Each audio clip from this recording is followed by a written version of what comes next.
Bismillahirrahmanirrahim. Assalamualaikum warahmatullahi wabarakatuh. Terima kasih kepada anda masih lagi terus setia bersama kami di Radio Institut Kefahaman Islam Malaysia, IKIM FM, pilihan utama anda. Kembali lagi kita bersama untuk waktu ini dalam meneruskan rancangan Pesona di Sahara. Alhamdulillah dapat kita kembali bersama yang bahagia Ustaz Muhammad Abdullah Al-Amin. Terlebih dahulu kita ucapkan selamat datang dan Assalamualaikum Ustaz. Waalaikumsalam warahmatullahi wabarakatuh. Khabar Ustaz.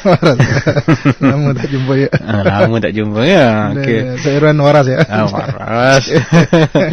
Okey, alhamdulillah juga untuk anda. Sekali lagi kita bersama untuk Pesona di Sahara, yang mana kami mengalu-alukan untuk anda jika ada sebarang pertanyaan, boleh terus ke talian 0362051500 ataupun SMS ke 39111 dan di Facebook Kinor FM.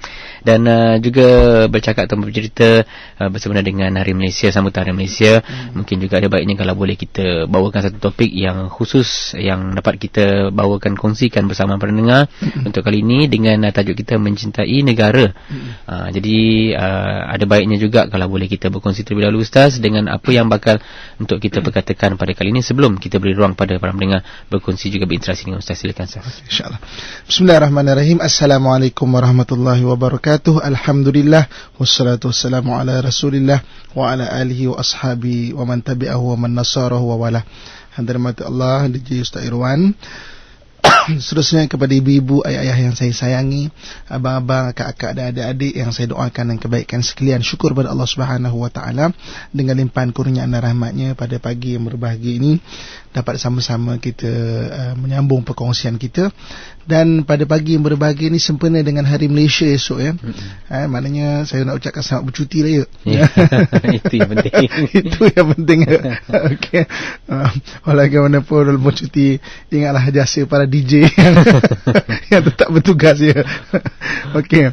Jadi pada sempena dengan Hari Malaysia esok, kita bawakan tajuk mencintai negara. Dan insyaAllah kita akan kaitkan juga dengan kekeluargaan juga ya. Sebab kata hukama hubbul watan minal iman. Mencintai negara itu sebahagian daripada iman. Jadi mencintai negara, mempertahankan negara, membangunkan negara mana minal iman, daripada sebahagian daripada unsur-unsur keimanan. Sebab dengan ada wujudnya negara lah kita boleh hidup aman damai kan, maknanya boleh menjalankan ibadah dengan tenang dan baik. Kalau dengan wujudnya keamanan dalam negara dan negara itu aman, kita boleh banyak membuat benda-benda perkara yang bagus amar ma'ruf nahi mungkar dapat ditegakkan dan sebagainya.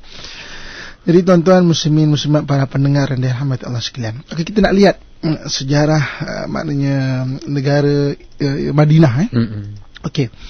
Kalau kita lihat kan kita tanyalah sama-sama, kita bertanya dulu sesama satu soalan kan.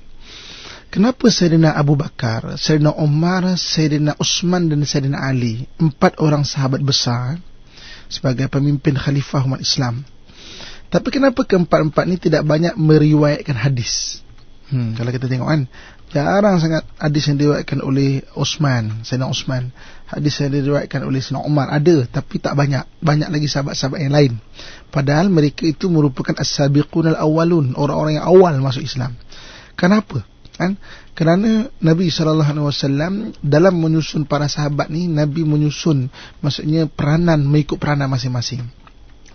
Jadi ketika Nabi SAW berada di Mekah, Nabi SAW menyediakan 8 golongan yang membahu ummah. Ummah ni dia didirikan oleh 8 golongan. Jadi ketika sampai di Madinah, 8 golongan ini telah bersedia untuk membangunkan ummah, membina sebuah negara. Jadi ummah itu dijaga dan dipelihara oleh 8 golongan. Maknanya tunggak kepada ummah itu, ummah Islamiah ataupun ummah Islam itu dijaga dan dipelihara oleh 8 golongan. Yang pertama, golongan pertama, ummah itu dijaga oleh kebijaksanaan para pemimpin. Yang keduanya, ummah itu dijaga oleh ilmu para ulama. Yang ketiganya, ummah itu didokong oleh peluh para amilin. Amilin ni pekerja. Ada 8 golongan yang maknanya membahu ummah. Yang keempatnya, ummah ini didokong oleh darah para syuhada. Yang kelima, ummah ini didokong oleh doa orang-orang soleh, doa para solehin. Yang keenamnya, ummah ini didokong oleh kehebatan para da'i. Da'i ini pendakwah, kehebatan para pendakwah. Yang ketujuhnya, ummah ini didokong oleh harta para aghnia. Aghnia ni orang kaya, harta orang kaya. Dan yang ke-8, ummah ini didukung oleh rahim wanita solehah. Sebab itu kalau kita lihat sahabat-sahabat yang berada di Madinah, 8 golongan ini Rasulullah SAW bentuk, dan 8 golongan inilah yang memperkukuhkan ummah, menjaga negara Islam Madinah itu. Sekali lagi untuk ibu-ibu, akak-akak, ayah saya nak salin mungkin kan Yang pertamanya, ummah itu didokong oleh kebijaksanaan para pemimpin. Yang keduanya, ilmu para ulama. Yang ketiganya, peluh para amilin. Yang keempatnya, darah para syuhada. Yang kelimanya, doa orang soleh.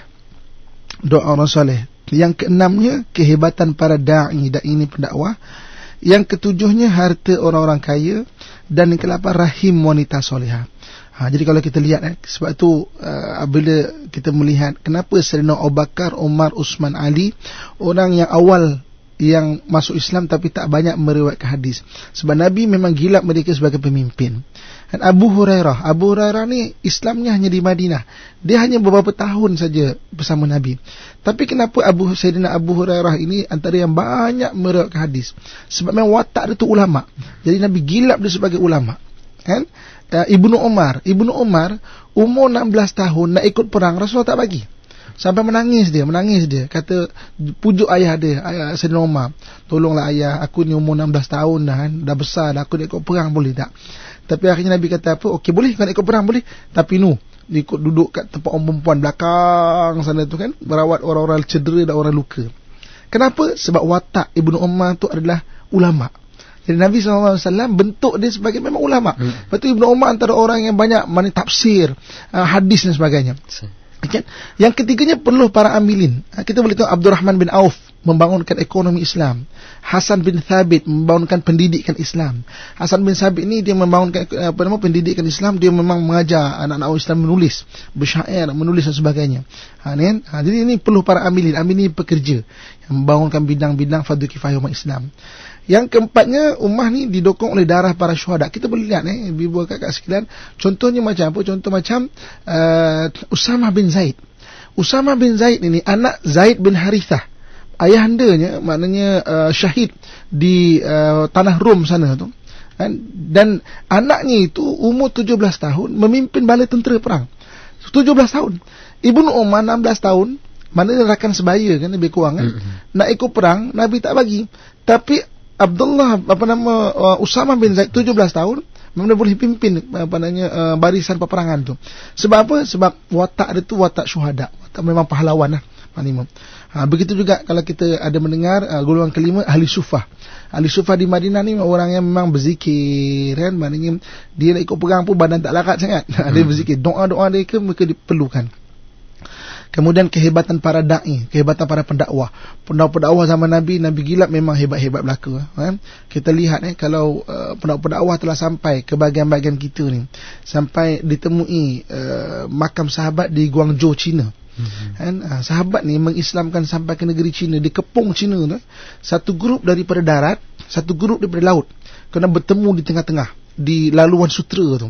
Satu grup daripada darat ni dipimpin oleh Sayyidina Qis dan Sayyidina Qas.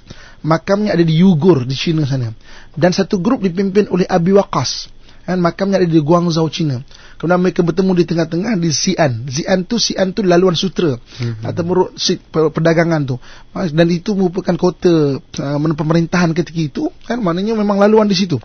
Bagaimana mereka mengislamkan. Dan kalau kita melihat makna makam Abi Waqqas yang berada di Guangzhou, China tu, di depan makamnya itu tertulis kata-katanya, kami datang ke negara Arab untuk menyebarkan Islam. Kami datang ke negara China untuk menyebarkan Islam, dan kami takkan pulang lagi ke negara Arab. Satu antara dua pasti akan berlaku, sama ada kami syahid di bumi China atau Islam tersebar di bumi China. Dan terbukti Islam tersebar di bumi China. Lama dia dengar China sebab dia dah berjanji dia tak nak balik negara Arab lagi dah. Rasa rindu pada Madinah, rindu daripada Madinah. Maka dia pun naik cari atas bukit yang menghadap ke laut. Maknanya nampak, terbayang dia mula-mula dia sampai di situ dibina sebuah masjid bernama Masjid Huashing, masjid kerinduan. Sebab rasa rindu pada Rasulullah, rasa rindu pada Madinah. Nak balik dah janji dah, aku nak kebakan Islam, aku tak nak balik lagi dah. Kan? Ini macam mana kehebatan para da'i. Kemudian golongan yang ketujuh, harta para agniya, harta orang-orang kaya. Dan memang banyak maknanya para sahabat ni menginfakkan harta mereka. Dan yang terakhir, rahim wanita solehah. Rahim maknanya wanita-wanita yang baik, yang melahirkan generasi-generasi yang super hebat juga. Generasi-generasi yang maknanya dahsyat juga, hebat juga. Jadi 8 golongan ini membina ummah. Selepas Rasulullah sallallahu alaihi wasallam wafat, 8 golongan ini tetap menjaga ummah. Di sebalik kehebatan pemerintahan Islam, tapi dia didokong oleh 8 golongan ini. Sayyidina Abu Bakar, Sayyidina Umar, Sayyidina Utsman, Sayyidina Ali. Habis Khalifah Ar-Rasyidin pada 38 Hijrah, maka diganti dengan pemerintahan Bani Umayyah. 8 golongan ini juga tetap membahu ummah. Sehinggalah di hujung-hujung pemerintahan Bani Umayyah pada tahun 130 maknanya Hijrah ketika itu lebih kurang apabila 8 golongan ini terpecah.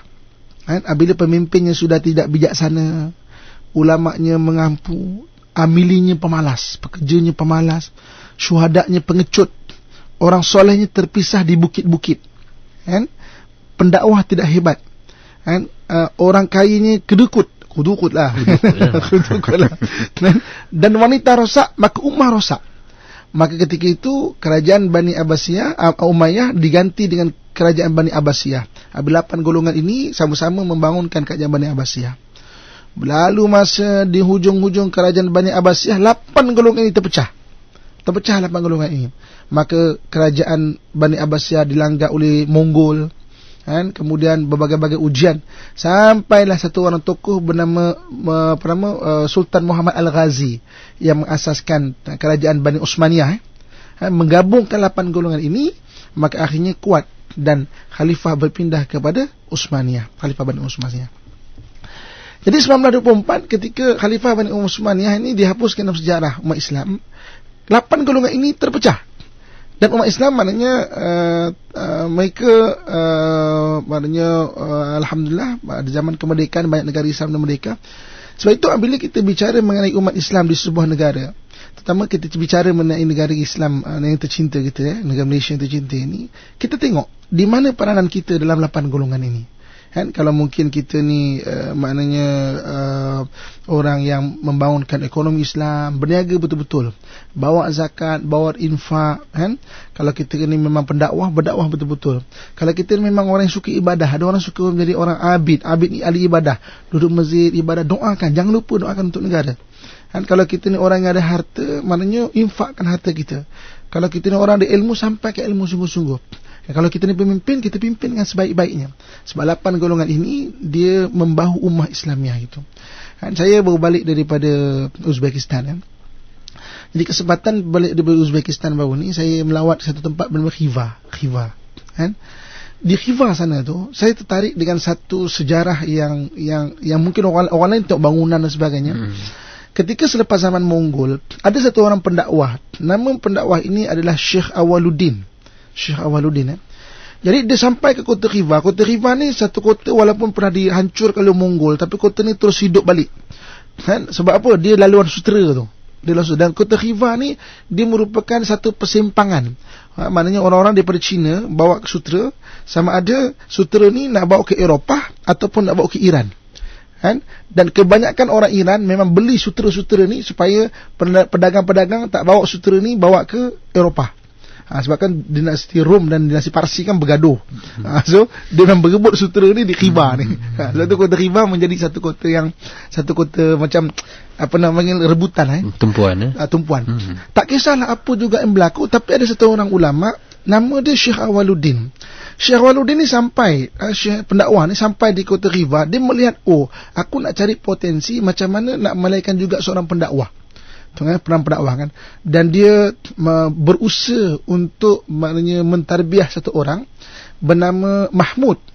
Dan Mahmud ni terkenal di kota Khiva dengan nama Pahlawan Mahmud. Perkataan pahlawan ni bukan orang Melayu saja guna. Di Uzbekistan memang dia guna perkataan pahlawan. Dia punya makam tu memang je Pahlawan, P-A-V, Pahlawan, macam itulah Pahlawan ni kan. Pahlawan Mahmud ni dia macam inilah, dia ambil harta orang-orang kaya yang jahat ni, dia curi dengan dia bagi pada orang miskin. Jadi Syekh Awaludin ni tak nampak potensi ada kebaikan dalam diri pahlawan Mahmud ni. Dia usaha rapat sampai ditarbiah pahlawan Mahmud ni, sampai pahlawan Mahmud ni akhirnya menjadi orang yang baik. Bila baik dan dia memang brutal, lagi hebatlah kebaikan yang dia buat. Kan? Nak tengok peranan pendakwah kan. Maknanya ada dia approach golongan biasa, ada approach golongan memang gangster, ni macam gangster lah, gangster tu approach kan, kehebatan para pendakwah.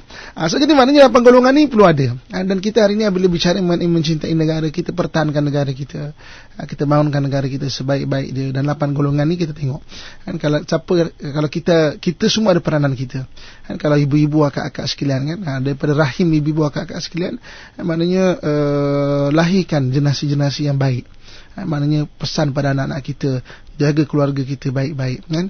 Orang dulu cuba tengok kan, ketika menghayunkan buayan, lagunya apa kan? Lagunya lagu-lagu selawat, lagu-lagu perjuangan kan.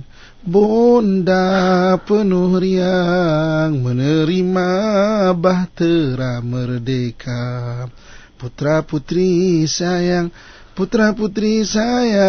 sedang berjuang. Perjuangan ni lagu. Orang sekarang hayun buayan lagu rapnya. Ya au macam mana anak tak jadi rap juga kan. So ibu-ibu akak-akak ayah saya sekalian kan, hari ni kita bicara besok Hari Malaysia kan. So kita lihat macam mana peranan kita dalam konteks Nusantara kita, Malaysia kita. Juga kita lihat kan, mana 8 golongan ni cukup menjaga negara kita. Kalau kita lihat bicara mengenai darah para syuhada, kita kenal nama sejarah Mat Kilau, Datuk Bahaman kan, Tok Gajah. Kalau ilmu para ulama kita kenal nama-nama Tok Kenali kan, kita kenal nama-nama Tok Kupaloh kan, kita kenal maknanya nama-nama hebat-hebat. Begitu juga dengan orang soleh, doa orang soleh. Kita kenal nama-nama ahli sufi di Malaysia ni yang membantu doa. Kita kenal orang hartawan yang menginfakkan harta mereka. Di dalam Nusantara ni juga dulu 8 golongan ini tetap menjaga selama ini negara tanah air yang tercinta ini. Ibu-ibu, akak-akak, tuan-tuan yang dirahmati Allah sekalian, maknanya jadilah orang yang boleh menyumbang sesuatu kepada ummah Islamiah, kepada negara kita kan. Maknanya jagalah sebaik-baiknya keharmonian, jaga sebaik-baiknya. Mudah-mudahan Allah Subhanahu Wa Taala kurniakan kebaikan dan keberkatan kepada kehidupan kita, insya-Allah. Wallahu Alhamdulillah, insyaAllah kita juga akan terus lagi membawakan pertemuan kita waktu ini. Dan seperti biasa juga, kita akan beri laluan pada anda sebentar lagi di talian 0362051500 ataupun SMS ke 39111 dan di Facebook Kinar FM dengan tajuk yang kita bawakan untuk Pesona di Zahra pada kali ini bersama yang bagi Ustaz Muhammad Abdullah Al-Amin, Mencintai Negara. Dan juga untuk anda, boleh juga untuk bersama-sama mengikuti rancangan ini secara bentuk penulisan setiap hari Isnin di Berita Harian. Dan juga untuk hari ini merupakan tajuk pada minggu lalu, dan tajuk kita pada hari ini akan dibawakan pada minggu hadapan di dalam Berita Harian, insya-Allah. Teruskan setia bersama kami, kita nantikan persoalan daripada anda sebentar lagi di IKIM FM, pilihan utama anda. Teruskan setia bersama kami di IKIM FM, pilihan utama anda, Radio Institut Kefahaman Islam Malaysia. Kita bawakan untuk rancangan Pesona di Zahra pada kali ini dengan tajuk bincang kita Mencintai Negara bersama Ustaz Muhammad Abdullah Al-Amin. Boleh terus hubungi di talian 0362051500 ataupun SMS ke 39111 dan juga di Facebook IKIM FM pada waktu ini. Biasa mungkin ada pertanyaan yang dilontarkan oleh Sam kepada kali ini, dan katanya juga Ustaz pernah berkongsi dengan tajuk ini, tapi dia nak tanya bagaimana kita nak kenal dan bina potensi anak-anak ke arah 8 golongan ini, Ustaz. Silakan, Ustaz. Saya pernah ditanya satu kursus di IKIM juga kan, mana di PPLI kan, pusat latihan kan. Ketika satu kursus orang tanya, dia kata, Ustaz, banyak orang-orang kata kadang-kadang, dia kata kita mak ayah ni macam kurang berperanan dalam mendidik anak-anak, Ustaz. Kami ni Ustaz hantar anak tuition, hantar anak kursus sana, hantar anak kursus. Apa yang kami tak berperanan? Tanya. Sebenarnya persoalan ni banyak. Macam mana kita tak berperanan untuk anak-anak kita? Apa yang kurang kita mak bapak sekarang ni? Kita kurang berkongsikan falsafah hidup pada anak-anak. Kita sediakan semua, tuition dia nak mainan dia nak bas dia untuk pergi sekolah, baju sekolah dia. Bagus benda tu. Tapi kena sembang dengan dia, kongsikan falsafah hidup pada dia. Sebab dia orang yang masih tercari-cari kan? Kita kongsikan macam mana atuk kau dulu boleh berjaya, Macam mana ayah boleh berjaya, macam mana mak boleh berjaya, macam mana cikgu kau tu boleh berjaya. Falsafah hidup. Orang dulu selalu tu membayangkan, kita banyak pepatah-pepatah yang dikongsikan sebagai falsafah hidup untuk anak-anak. Alang-alang menyelup perkasan biar sampai ke pangkal lengan, kan, biar bertongkat paruh, kalau tangkut di lambung ombak, jangan berumah di tepi pantai. Benda-benda itu atuk-atuk kita turunkan dari generasi ke generasi sebagai satu falsafah hidup untuk kita. Kita hari ini kadang-kadang kita sembangkan falsafah hidup untuk pada anak-anak. Kau kena ingat benda ni, kau kena ingat benda ni. Awak alung-alung kena ingat. Dalam hidup ni, saya kan ibu-ibu, akak-akak ayah saya sekalian, kalau jumpa orang tua-tua kan, orang tua-tua yang lama-lama ni kan, yang sembang itu perkataan yang penuh hikmah. Mana falsafah hidup yang dikongsikan. Dan itu yang anak-anak kita nak cari sebenarnya. So macam mana kita nak didik anak kita, kongsikan falsafah hidup. Bukan saja semata-mata sediakan dia punya keperluan, kongsikan. Kalau tak kita pun, atuk-atuk dia dulu. Atuk kau dulu penghulu contohnya kan. Kau ingat dulu zaman kan. Kena ingat, kena cerita kat dia. Allah. Alhamdulillah. Baik, kita beri laluan untuk anda waktu ini di talian 0362051500, 0362051500. Mungkin ada pemanggil waktu ini. Kita ingin lalukan untuk anda, dan talian kami seperti biasa 0362051500 ataupun SMS ke 39111 dan juga di Facebook IKIM.FM bersama pemanggil kita yang pertama waktu ini di talian. Silakan. Halo, Assalamualaikum. Salam. Ya, siapa di talian kita? Ya, siapa di talian? Hello? Ya, siapa di talian kita? Saya Zarina. Zarina, silakan dengan Ustaz. Soalan. Ya, silakan. Saya nak tanya, sebelum ni saya pernah tanya Ustaz, mengenai seorang ada mempunyai perasaan teringat tu. Ustaz cakap itu dan tanda orang tu nak meninggal dunia. Okey. Saya tak saya tahu. Ya? Ya, betul. Hello, dengar ke? Dengar. Okey, teruskan. Dulu saya pernah tanya Ustaz tentang perasaan teringat tu. Ustaz cakap tu dan tanda seseorang tu nak meninggal dunia. Perasaan apa? Perasaan teringat. Okey. Jadi Ustaz cakap tu dan tanda seseorang tu nak meninggal dunia. Boleh tak saya tahu berapa tempoh tak lama seorang tu hidup lepas dia mempunyai Okey. Itu saja ya. Ya. Okey, terima kasih. Okey, terima kasih puan. Saya kita sebenarnya Allah Subhanahu Wa Taala ni Maha Pengasih. Allah jadikan setiap benda tu dah ada tanda, dah ada sign dia kan, untuk kita ni boleh mengagak kehidupan kita. Contoh nak hujan, dia ada mendung contohnya kan. Orang nak meninggal, dia ada tanda sakit kan, maknanya ni kebiasaan kan. Orang Melayu kita sebut ada cakap buang tebiat kan. Tiba-tiba ni buang tebiat kan. Macam pelik siap perangai kan. Contoh kan. Ataupun kadang-kadang katakanlah ada unggas apa tahu tu, mana ada rimau. Kan. Allah SWT jadikan maknanya hidup ni kita ada tanda-tanda supaya kita boleh baca sign untuk tanda-tanda ni. Dan berdasarkan dalil daripada sirah, Nabi SAW ketika hampir kepada kewafatannya, baginda selalu teringat tentang sahabat-sahabiah yang telah meninggal. Nabi selalu teringatkan Sayyidatina Khadijah. Nabi selalu teringatkan sahabat-sahabat yang berada di peperangan Badar yang syahid. Begitu juga dengan peperangan Uhud. Nabi selalu menyebut. Jadi sebenarnya kita ni bila di antara tanda-tanda seorang itu nak meninggal, dia selalu teringat orang yang telah meninggal. Dan benda ni bukan buat-buat. Saya nak kongsikan pengalaman arwah ayahanda saya rahmatullahi alaih. Ketika dia meninggal, jadi kita kemas bilik dia tu, dia ada satu diary tau. Diary dia tu, dia ada menulis satu sajak pada ibu dia, mana nenek saya lah. Ibunda kan, maknanya anak dia rindu sangat pada ibunda. Padahal maknanya biasa, tapi ketika akhir-akhir tu arwah ayahanda saya meninggal, memang tiba-tiba, maknanya tak ada sakit panjang, tak ada. Tiba-tiba maknanya kami masih makan malam, pada waktu malam, esoknya meninggal. Tapi bila kita buka, maksudnya dia teringat sang ibu dia, nenek kita kan. Maksudnya berapa lama wallahu alam, itu atas ilmu Allah Subhanahu Wa Taala. Adakah benda tepat ataupun tidak, wallahu alam. Itu sebagai tanda-tanda je. Kadang-kadang mendung tak semestinya hujan, tapi kadang-kadang mendung mendatangkan hujan. Dia ada tanda-tanda je. Biasanya mendung mendatangkan hujan. Jadi janganlah kalau hari kita teringat terus tak lalu makan, aku dah nak meninggal lah ni, teringat kat nenek engkau. Tak semestinya kan. Tak semestinya. Sebagai tanda saja. Mungkin ya, mungkin tidak.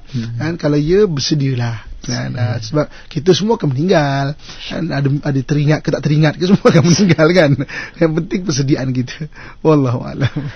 Baik, kita terus lagi. Jika ada apa-apa pertanyaan boleh terus diajukan ke talian 0365451500. Waktu ini silakan bersama dengan pemanggil seterusnya. Halo, Assalamualaikum.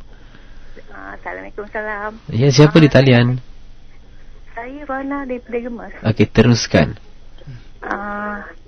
Assalamualaikum Ustaz. Waalaikumsalam warahmatullahi wabarakatuh. Saya nak tanya Ustaz, bagaimana kalau kita macam jiran kita mencuri dalam rumah kita lah, katakan contoh ayam ke kan, tapi kita nak tutup aib dia tu, macam mana Ustaz? Itu saja ya? Ya. Okey, terima kasih. Jangan curi ayam je. Nak tutup aib dia, jangan ceritalah keburukan tu pada orang lain. Tapi dengan dia tu memang kena jumpa, kena beritahu. Kalau ada bukti lah ya, jangan tuduh-tuduh.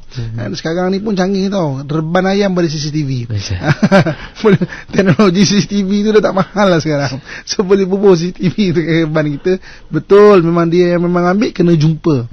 Sebab manusia ni kalau dia ada salah, memang kena tegur. Sebab sunnatullah, Nabi SAW melihat kesalahan, Nabi tegur para sahabat yang membuat kesilapan. Cuma dalam hadis Nabi pernah lihat orang yang sembahyang, mana tak sempurna sembahyang, kami Nabi tegur. Sebab kadang-kadang macam mana kalau kita tak tegur, dia nak baiki diri dia, dia tak faham diri dia tu salah, ataupun dia faham salah, dia tak kuat untuk melawan nafsu dia tu. So kena tegur. Jadi kita boleh tutup aib dia, tak mau cerita pada orang lain, tapi sunnatullah dia memang datang, jumpa dia, tegur dia. Janganlah, kalau nak ayam minta. Janganlah curi, janganlah ambil. Minta lagi. Minta. Okay, Allah. Baik, kita teruskan lagi dengan pemanggil seterusnya. Silakan 03-6205-1500. Halo, Assalamualaikum. Assalamualaikum Ustaz Amin. Ya, silakan.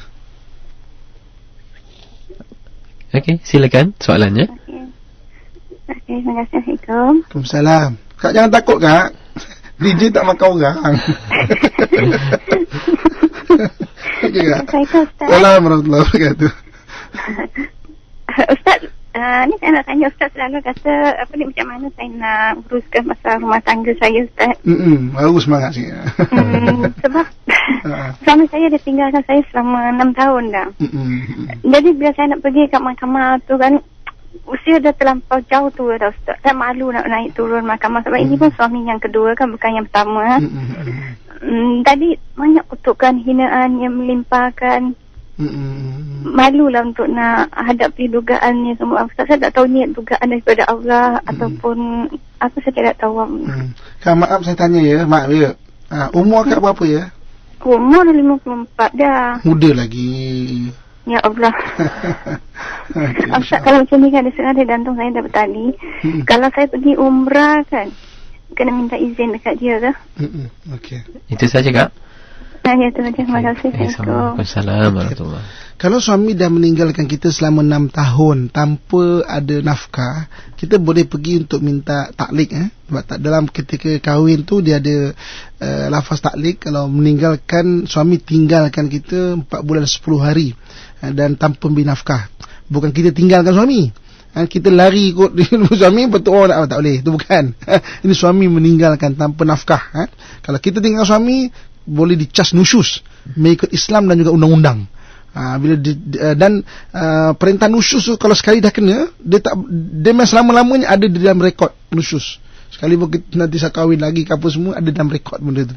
Okey, so jadi maknanya keharusan untuk memohon taklik tu ada. Cuma Kak mungkin malu nak turun naik. Nasihat saya, kalau betul memang nak minta bercerai lah kan, maksudnya boleh berhubungan peguam syar'i lah. Kalau mungkin tak ada kemampuan, boleh berhubung dengan Biro Bantuan Guaman. Boleh pergi mahkamah, mereka akan tolong kita untuk tunjuk ajar pada kita tu. Okey. Mengenai umrah, okey, bagi ibu-ibu, akak-akak yang telah 45 tahun ke atas, di sisi undang-undang Saudi boleh pergi tanpa mahram. Mahram maknanya yang dekat lah. So boleh pergi dengan kawan-kawan perempuan sama-sama 45 tahun ke atas. Itu undang-undang di Saudi. Tapi bagi kita yang ada suami, memang kena maklumkan, minta izin pada suami. Kalau suami pun dah tak tahu ke mana, tahu nombor telefon, SMS pada dia. Kalau tak, maknanya war-warkan tempat yang mungkin dia akan lihat, yang semampu kita. Mungkin kita buat satu surat kat masjid, tampal kat masjid. Maknanya kita telah usaha untuk bagi tahu. Maksudnya, kepada nama sekian boleh hubungi isteri dengan nombor sekian. Kalau tak berhubung, maknanya terlepaslah kita daripada dikatakan tidak minta izin tu. Wallahu alam. Kita teruskan lagi dan beri laluan untuk pemanggil seterusnya. Silakan 0362051500. Halo, Assalamualaikum. Waalaikumsalam warahmatullahi. Baik, siapa di talian? Saya Khairul Azmi Abdul Ghaffar dari Kelana Jaya. Baik, silakan. Saya nak tanya, kalau kita nak sedekah untuk masyarakat kita di negara ni, untuk negara, mana lebih afdal, sama ada ke Palestin ataupun ke orang kita di Malaysia? Kerana katakan kita nak yang lebih pahala, orang di Palestin tu dia tak ada sampai nak makan pun susah. Nak makan pun beras-beras yang dia kutip-kutip dekat jalan raya. Banding dengan Malaysia, kita mewah. Jadi yang mana yang sepatut kita untuk dapat pahala yang lebih? Terima kasih. Dia pahala yang lebih memberi manfaat. Okey, di Malaysia pun ada orang susah macam tu sebenarnya. So kalau sedekah kita boleh dimanfaatkan, lebih dimanfaatkan, maknanya oleh orang Malaysia, afdal di Malaysia. Kalau kita cari orang Malaysia semua okey, dia suruh kita niat memang nak sedekah tu untuk makanan. Dengan izin Allah di Malaysia ni orang insya-Allah lah, maknanya makanan cukup lah insya-Allah. Setelah kita cari memang tak ada, boleh untuk kita salurkan di sana tu. Sebab mana yang lebih afdal, yang lebih manfaat tu dapat dirasai pada sedekah kita tu. Wallahu alam. Baik, juga di Facebook waktu ni Raji Hasan katanya Ustaz, orang yang pernah memarah dan menghamun saya, tapi satu hari hanya bersalaman dengan saya dan tidak memohon maaf. Jadi bagaimana tu Ustaz? Okey, soal dia nak terhapus dosa dia memang kena datang minta maaf. So maknanya dia tiba buat tak tahu kat kita, boleh salam macam baik ke apa semua tu, kita memaafkan dia, kita melepaskan bebanan kita. Tapi dosa dia tetap ada. Sebab syarat untuk terlepas daripada dosa sama manusia, seorang itu mesti datang minta maaf dan ampun bagi kita tu. Wallahu alam. Baik, kita masih lagi terus beri laluan untuk anda 0362051500 dengan pemanggil seterusnya. Silakan untuk bersama-sama kami waktu ini. Halo, Assalamualaikum. Assalamualaikum, siapa di talian? Silakan. Assalamualaikum. Waalaikumsalam warahmatullahi. Siapa di talian? Saya Kamil daripada Pasar Gudang, Johor Bahru. Okey, teruskan dengan soalan. Assalamualaikum Ustaz. Waalaikumsalam warahmatullahi wabarakatuh. Ustaz, saya minat sangat kat Ustaz. Saya nak bertanya mengenai korban di luar sepadan ni maknanya. Tolong jelaskan saya beberapa hukum tentang korban ni lah.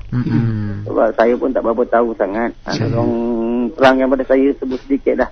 Okey. Itu saja ya. Assalamualaikum. Assalamualaikum warahmatullahi. Okey, pertama sekali untuk perbahasan korban kan, insya-Allah saya akan bawa pada minggu depan dan minggu satu lagi. Kerana dah hampir pada korban kan. Insya-Allah jangan lupa dengan IKIM. Itu kempen awal. Isnin Harapan. Isnin Harapan tunggu. Okey. Tapi bagaimanapun, hukum berkorban bagi mazhab Imam Syafi'i adalah sunat muakkad. Ini sunat yang highly recommended, yang sangat-sangat digalakkan. Sebagian mazhab Hanafi wajib apa? Maksudnya wajib buat. Saya gunting rambut dengan satu kedai Bangla atau Bangladesh, Muslim Islam kan. Saya atuk arwah saya dengan izin Allah pesan kecil lagi. Jangan kau benarkan kepala kau nong kapi pegang. Maksudnya kepala bayi fitrah kan. Sebabnya cek orang Islam ada pilihan. Kita ada pilihan. Okey. Sebab kepala kita tempat mulia kata. Okey. Saya percaya ada tu Bangla tu. Sekali tengah gunting-gunting tu saya tanya, Baijan, saya kata, Baijan tak abang lah ya. Kau buat korban tak tahun ni? Dia kata, buat. Oh, buat korban. Berapa ekor? 2 ekor. Kau seorang, aku seorang. Kau hantar mana? Hantar baliklah dekat Bangladesh. Seorang penggunting rambut pun 2 ekor buat. Kan? Malu lagi tu dia. Pegawai bank lah, pekerja yang bagus-bagus lah, dia bergunting rambut. Dia tahu kelebihan korban tu. Sebab korban ni dia akan menjadi tunggangan kita ke akhirat besok. Dan banyak lagi bahasan dia. Tunggu minggu depan insyaAllah. InsyaAllah. Okay. Ustaz, mungkin satu lagi pemanggil Ustaz kita terima sebelum kita tutup tirai program kita pada kali ini. Silakan pemanggil seterusnya. Halo, Assalamualaikum. Yes, halo, Assalamualaikum. Silakan pemanggil seterusnya. Halo, Assalamualaikum. Waalaikumsalam. Ya, siapa di talian? Saya ke bahagian pemasaran tak? Minta maaf, kita dalam rancangan secara langsung. Mungkin boleh ajukan pada waktu yang lain. Silakan. Kita teruskan lagi dengan pemanggil seterusnya. Halo, Assalamualaikum. Ya, siapa di talian? Ini saya Tarik dari Johor. Silakan. Assalamualaikum Ustaz. Waalaikumsalam. Saya nak tanya ni, apa ni sekarang ni yang Ustaz kata 8 perkara untuk supaya ummah itu berjaya lah kan. Jadi sekarang ni negara kita ni kalang kabut dan begitu begini macam jadi adakah 8 perkara ni pada negara kita tak ada benda ni? Sama perserahan Ustaz? Saya sila. Terima kasih. 8 golongan yang membahu ummah ni sebenarnya kita semua kita tengok diri kita berada di mana. Sumbangkanlah untuk negara kita, sumbangkan untuk agama kita, untuk bangsa muslim kita. Bangsa muslim kita di Malaysia ni kan sumbangkan yang semampu boleh. Kadang-kadang kita melihat macam merugi kita berbuat baik, orang aku je buat baik, orang lain tak buat baik. Tak, buat baik mesti dibalas baik, janji Allah Subhanahu Wa Taala. 8 golongan ni ada, cuma memang perlu kita gabungkan 8 golongan ini, berikan kesedaran untuk sama-sama menyumbang kepada agama bangsa muslim kita dan negara kita supaya kita ni lebih kuat lagi. Dan bila kita kuat, Islam tu kuat, maknanya ummah tu kuat, kita banyak boleh buat kebaikan di peringkat lebih besar lagi. Saya balik daripada hantar bantuan di Palestin kan, di TV Israel kan, berita dia waktu kemuncak bulan Ramadan baru ni kan, TV Israel. Yang hantar bantuan ke Gaza, Eropah dan juga Malaysia. Nama Malaysia sebiji. Eropah tu banyak negara dan Malaysia. Maksudnya apa? Apabila kita ni dengan izin Allah SWT banyak benda-benda yang bagus, kekuatan kita ada, kita bukan saja boleh bantu umat Islam di negara kita, kita boleh panjangkan negara lain. Kenapa tak negeri lain? Kenapa disebut Malaysia? Israel tau. Ni TV Israel. Saya berada di sana waktu di Eropah dan juga Malaysia. Dia kata Malaysia ni hantar bantuan apa lagi di Mebel. Tapi kita hantar pada saudara Islam kita. Tahniah dan syabas pada siapa-siapa juga yang hantar bantuan ke sana sebagainya. Kita diiktiraf sebagai orang yang menghantar bantuan ke sana. Sebab apa? Sebab ada beberapa kekuatan yang kita ada, kestabilan yang kita ada, sampai kita boleh menjangkau bantuan kepada orang lain. Alhamdulillah. Baik, kita dah sampai ke punya Ustaz. Sebelum kita beri laluan Ustaz untuk menutup tirai dengan doa, mungkin ada permintaan daripada Indra Shah, katanya mohon ulang secara ringkas 8 golongan sebentar tadi Ustaz. 8 golongan maknanya 8 golongan yang membahu ummah, yang membahu ummah. Saya sikit saya ambil masa sikit 30 saat. Ilmu logos ni ilmu logo, berkaitan logo ni semua ada makna kan. Design dalam Islam dia mesti tidak berlambangkan binatang, dia mesti geometri ataupun bunga-bunga, maknanya ada makna tu juga. Kalau kita lihat logo dalam Islam ada bintang 5. Bintang 6 tu sebenarnya adalah logo Islam juga. Cuma Yahudi baru 100 tahun guna benda tu. Kalau kita pergi Masjid Aqsa kan, Salahuddin Al-Ayyubi meletakkan bintang 6 tu dalam Masjid Al-Aqsa. Bintang 6 mana ni. Dan kalau kita tengok universiti-universiti di dunia, lambang bintang ada 8. Bintang 8. Kita tengok mana-mana universiti di dunia, tak kisah mana-mana pun tengok bintang 8. Sama ada sedar ataupun tidak, melambangkan 8 golongan yang dilahirkan oleh universiti itu untuk membahu ummah. Saya ulang balik InsyaAllah kita bincang lebih detail masa lain nanti dalam bab logos ni pula kan, maknanya macam mana sains dalam Islam tu. Pergilah mana-mana, kita akan tengok 8 golongan ni di universiti-universiti mana. Yang pertama, kebijaksanaan para pemimpin. Yang keduanya, ilmu para ulama. Yang ketiganya, peluh para amilin. Amilin ni pekerja. Yang keempatnya yang membahu ummah, darah para syuhada kan? Yang kelimanya yang membahu ummah, doa orang soleh. Yang keenamnya yang membahu ummah, kehebatan para da'i ni pendakwah. Yang ketujuhnya yang membahu ummah, harta orang kaya. Dan yang ke-8 yang membawa ummah, rahim wanita solehah. So kita semua tengok di mana tempat kita, bersatulah, bangunkan, kuatkan agama kita, bangsa Muslim kita dan negara kita. Mudah-mudahan dan kesatuan itu memberi kekuatan kepada kita semua, insya-Allah. Yang sama-sama nak berkongsi dengan saya, boleh lawati Facebook saya lah ya, Muhammad bin Abdullah / Ustaz Amin. Alhamdulillah, itu insya-Allah. Kita akhirkan doa insya-Allah. A'udzubillahi minasyaitonirrajim. Bismillahirrahmanirrahim. Alhamdulillahi rabbil alamin wassalatu wassalamu ala asyrafil anbiya'i wal mursalin wa ala alihi washabihi ajmain. Ya Allah, ya Tuhan kami, Engkau yang maha mengetahui yang tersembunyi dan yang nyata, ya Allah. Satukan hati-hati kami, ya Allah.